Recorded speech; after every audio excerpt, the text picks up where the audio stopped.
அஸ்ஸலாமுஅலைக்கும். Hi friends, Sunday mid morning. நான் கடையில இருந்து 1 கிலோ சிக்கன் வாங்கியிருக்கேன். சிக்கன் 65யும் சிக்கன் கிரேவி தான் வைக்க போறேன்.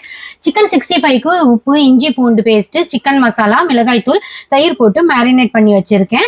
சிக்கன் கிரேவிக்கு 3 பெரிய வெங்காயம் கட் பண்ணியிருக்கேன். இப்போ கடாயில எண்ணெய் போட்டு பட்டை, லவங்கம், கட் பண்ண வெங்காயம், 3 பச்சை மிளகாய், தக்காளி கட் பண்ணி போடாம 3 தக்காளி மிக்சியில அரைச்சிட்டேன். வெங்காயம் வதங்கின பிறகு சிக்கன், இஞ்சி பூண்டு பேஸ்ட் 2 ஸ்பூன், மஞ்சள் தூள், வெறும் மிளகாய் தூள் 1.5 ஸ்பூன், அரைச்சி வச்ச தக்காளி பேஸ்ட் போட்டு கூட தண்ணியும் சேர்த்து நல்லா கொதிக்க விடுங்க. கொதிச்ச பிறகு கடைசியா மிளகு 2 ஸ்பூன் கொத்தமல்லியும் கட் பண்ணி போட்டு இறக்கிடுங்க. நான் ரசம் தான் செஞ்சேன். ரசத்துக்கு சிக்கன் கிரேவி சூப்பரா இருக்கும். இந்த மாதிரி வீட்டுல நீங்க செஞ்சு பாருங்க, டேஸ்டும் சூப்பரா இருக்கும். சமையல் வேலை முடிஞ்ச பிறகு கொஞ்சமா வெசல்ஸ் இருந்தது, எல்லாமே கிளீன் பண்ணிட்டேன். கிச்சன் ஃப்ளோரும் கிளீன் பண்ணிட்டு மேரினேட் பண்ணி வச்ச சிக்கனும் ஃப்ரை பண்ணியாச்சு. இந்த மாதிரி செஞ்சு நீங்களும் சாப்பிட்டு என்ஜாய் பண்ணுங்க. பிடிச்சிருந்துச்சுன்னா மறக்காம சப்ஸ்கிரைப் பண்ணிடுங்க. எனக்கு இன்னைக்கான நாள் சூப்பரா போச்சு. அடுத்த vlogல சந்திக்கிறேன். பாய்.